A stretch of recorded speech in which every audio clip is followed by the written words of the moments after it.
Canonical case for conditional independence. Case 1, head-to-tail connection. Three events may be connected serially, as seen in figure 16.2. We see here that x and z are independent given y. Knowing y tells z everything. Knowing the state of x does not add any extra knowledge for z. We write the probability of z conditional yx is equals to the probability of z conditional y. We say that y blocks the path from x to z, or in other words, it separates them in the sense that if y is removed, there is no path between x to z. In this case, the joint is written as p of xyz is equals to p of x times p of y conditional z times p of z conditional y. Writing the joint this way implies independence. P of z conditional xy is equals to p of xyz divided by p of xy is equals to p of x times p of y conditional x times p of z conditional y divided by p of x times p of y conditional x, which is equals to p of z conditional y. So typically, x is the cos of y, and y is the cos of z. For example, as seen in the figure 16.2b, x can be cloudy sky, y can be rain, and z can be wet grass. So we can propagate information along the chain. If we do not know the state of cloudy, we have P of R equals to P of R conditioning on C times P of C plus P of R conditioning on not C times P of not C is equals to 0.38. And P of W is equals to P of W conditional R times P of R plus P of W conditional not R times P of not R is equals to 0.47. And let us say, in the morning we see that the weather is cloudy. What can we say about the probability that the grass will be wet? To do this, we need to propagate evidence first to the intermediate node R, and then to the query node W. P of W conditional C is equals to P of W conditional R times P of R conditional C plus P of W conditional not R times P of not R conditional C, which is equals to 0.76. Knowing that the weather is cloudy increased the probability of wet grass. We can also propagate evidence back using Bayes' rule. Let us say that we were traveling and on our return see that our grass is wet. What is the probability that the weather was cloudy that day? We use Bayes' rules to invert the direction. P of C conditional on W is equals to P of W conditional on C times P of C divided by P of W which is equals to 0.65. Knowing that the grass is wet increased the probability of a cloudy weather from its default prior value of 0.4 to 0.65. Case 2. Tail-to-tail connection. X may be the parent of two nodes Y and Z, as shown in figure 16.3a. The joint density is written as P of xyz is equals to P of x times P of y conditional x times P of z conditional x. And normally y and z are dependent through x. Given x, they become independent. That is, P of yz conditional x is equals to P of xyz divided by P of x, which is equals to P of x times P of y conditional x times P of z conditional x divided by P of x, and which is equals to P of y conditional x times P of z conditional x. When its value is known, x blocks the path between y and z, or in other words, separates them. So in figure 16.3b, we see an example where cloudy weather influences both rain and the use of the sprinkler, one positively and the other negatively. So knowing that it rained, for example, we can invert the dependency using Bayes' rule and infer the cause. P of C conditional R is equals to P of R conditional C times P of C divided by P of R, which is equals to P of R conditional on C times P of C divided by sigma of summing for all C of P of R C, and which is equals to P of R conditional on C times P of C divided by P of R conditional on C times P of C plus P of R conditional on not C times P of not C. That is equals to 0.89. Note that this value is larger than P of C. Knowing that it rained increased the probability that the weather is cloudy. In figure 60.3a, if x is not known, knowing y, for example, we can infer x, which we can then use to infer z. In figure 16.3b, knowing the state of the sprinkler has an effect on the probability that it rained. If we know that the sprinkler is on, P of R conditional S is equals to sigma summing for all C of P of R C conditional S, which if we expanded the definition, that would be P of R conditional C times P of C conditional S plus P of R conditional not C times P of not C conditional S, which is equals to P of R conditional C times P of S conditional C times P of C divided by P of S plus P of R conditional not C times P of S conditional not C times P of not C divided by P of not S, which is equals to 0.22. This is less than P of R is equals to 0.45. That is, knowing that the sprinkler is on decreases the probability that it rained because sprinkler and rain happens for different states of cloudy weather. If the sprinkler is known to be off, using the same approach, we find that P of R conditional minus S is equals to 0.55. The probability of rain increases this time. Case 3, head-to-head connection. In a head-to-head node, there are two parents, X and Y, to a single node Z, as shown in figure 16.4a. The joint density is written as P of XYZ is equals to P of X times P of Y times Z conditional XY. X and Y are independent. P of XY is equals to P of X times P of Y. See our exercise 2, you can do that. They become dependent when Z is known. The concept of blocking or separation is different for this case. The path between X and Y is blocked, or they are separated, when Z is not observed. When Z or any of its dependents is observed, they are not blocked, separated, nor are independent. We see, for example, in figure 16.4b, that node W has two parents, R and S, and thus its probability is conditioned on the values of those two P of W conditional RS. Not knowing anything else, the probability that grass is wet is calculated by marginalizing over the joint.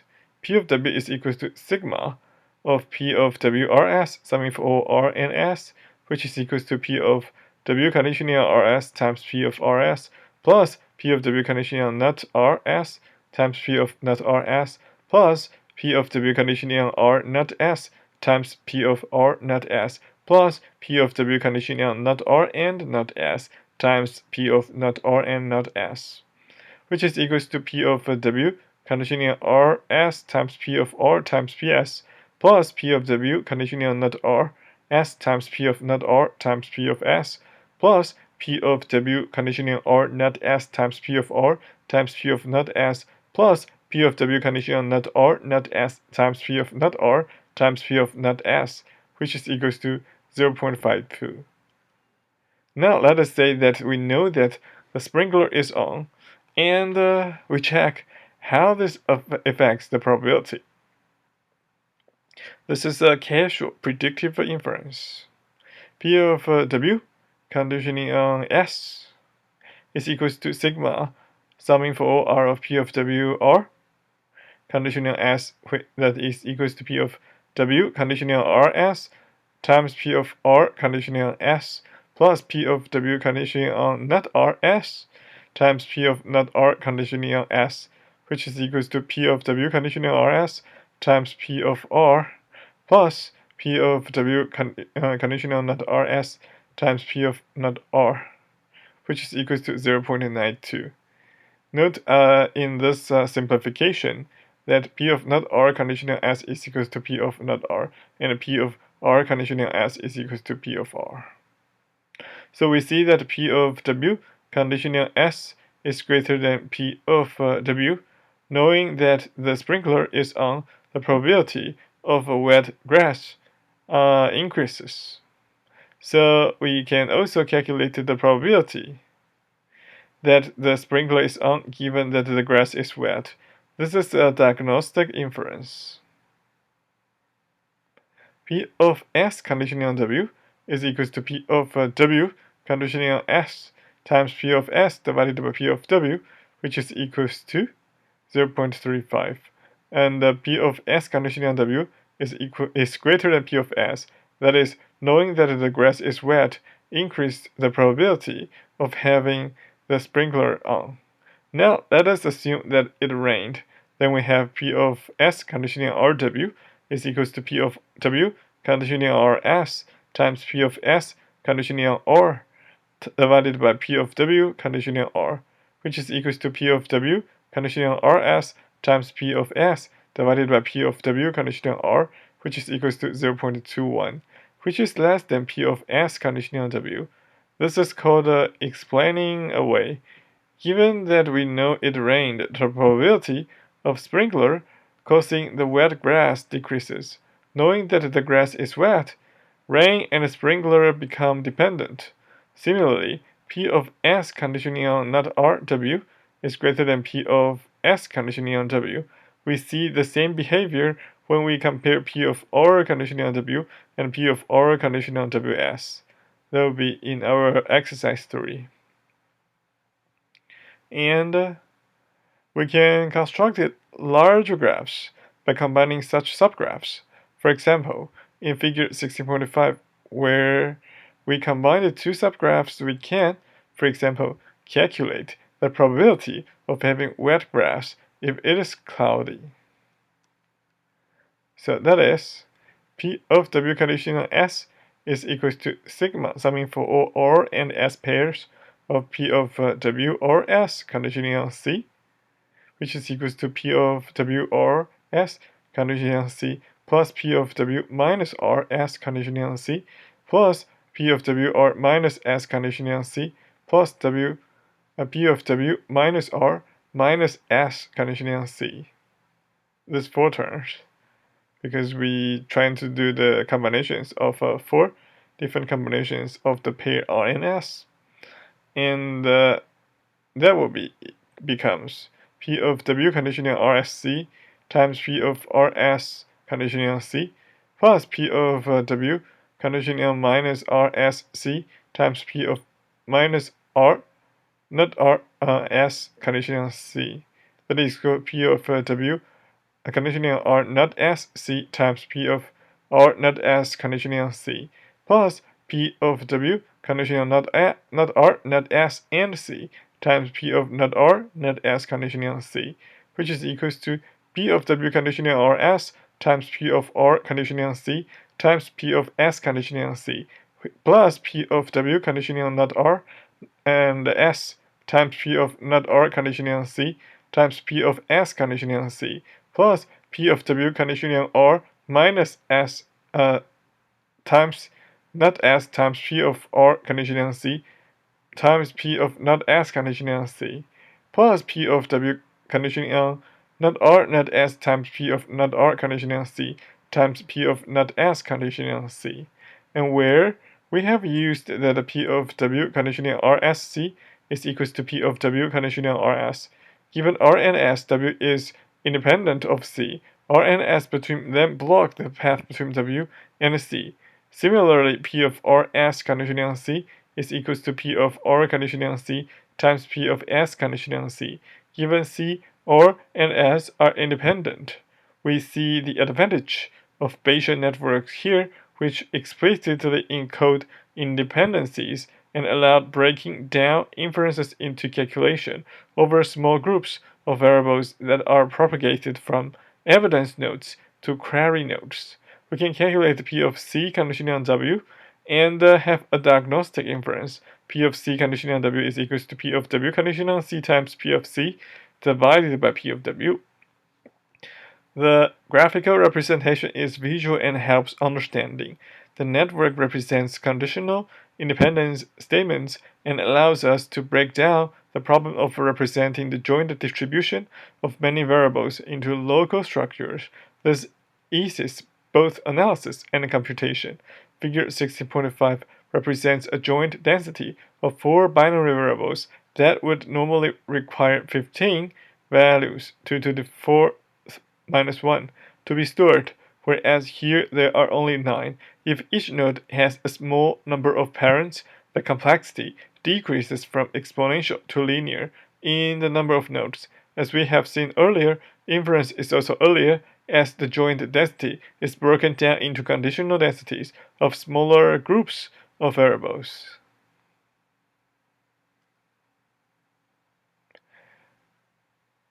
P of CSRW is equals to P of C times P of S conditional on C times P of R conditional on C times P of W conditional on S and R. In the general case, when we have variables x1, x2, and so on to xd, we write P of x1, x2 until xd is equals to pi multiplying for all index I starting from 1 to d of P of xi conditional on parents of xi. Then, given any subset of xi, namely setting them to certain values due to evidence, we can calculate the probability distribution of some other subset of xi by marginalizing over the joint. This is costly because it requires calculating an exponential number of joint probability combinations, even though each of them can be simplified as in equation 16.11. Note, however, that given the same evidence for different xi, we may be using the same intermediate values, products of conditional probabilities, and sums for marginalization. And in section 6.5, we will discuss the belief propagation algorithm to do inference cheaply by doing the local intermediate calculations, ones which we can use multiple times for different query nodes.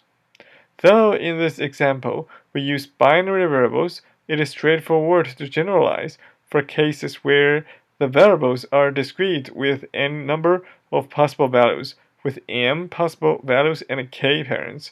A table of size m to the k is needed for the conditional probabilities, where they can be continuous parameterized. That is, P of y conditional x is approximately equals to the normal distribution with parameters mu of x conditional theta and sigma square. See section 6.3.3. One major advantage to using a Bayesian network is that we do not need to designate explicitly certain variables as input and certain others as output. The value of any set of variables can be established through evidence, and the probabilities of any other set of variables can be inferred, and the difference between unsupervised and supervised learning becomes blurry. From this perspective, a graphical model can be thought of as a probabilistic database. This statement is proposed by the paper of Jordan in 2009, a machine that can answer queries regarding the values of random variables. In a problem, there may be also hidden variables whose values are never known through evidence. The advantage of using hidden variables is that the dependency structure can be more easily defined. For example, in a basket analysis, when we want to find the dependencies among items sold, let us say we know that there is a dependency among baby food, diapers, and milk, and that a customer buying one of these is very much likely to buy the other two. Instead of putting non-causal arcs among these three, we may designate a hidden node, baby at home, as the hidden cause of the consumption of these three items. When there are hidden nodes, their values are estimated given the values of observed nodes and filled in. It should be stressed at this point that a length from node x does not and need not always imply a causality. It only implies a direct influence of x over y in the sense that the probability of y is conditioning on the value of x, and the two nodes may have a link between them even if there is no direct cause. It is preferable to have the causal relations in constructing the network by providing an explanation of how the data is generated from Pearl 2000, but such causes may not always be accessible.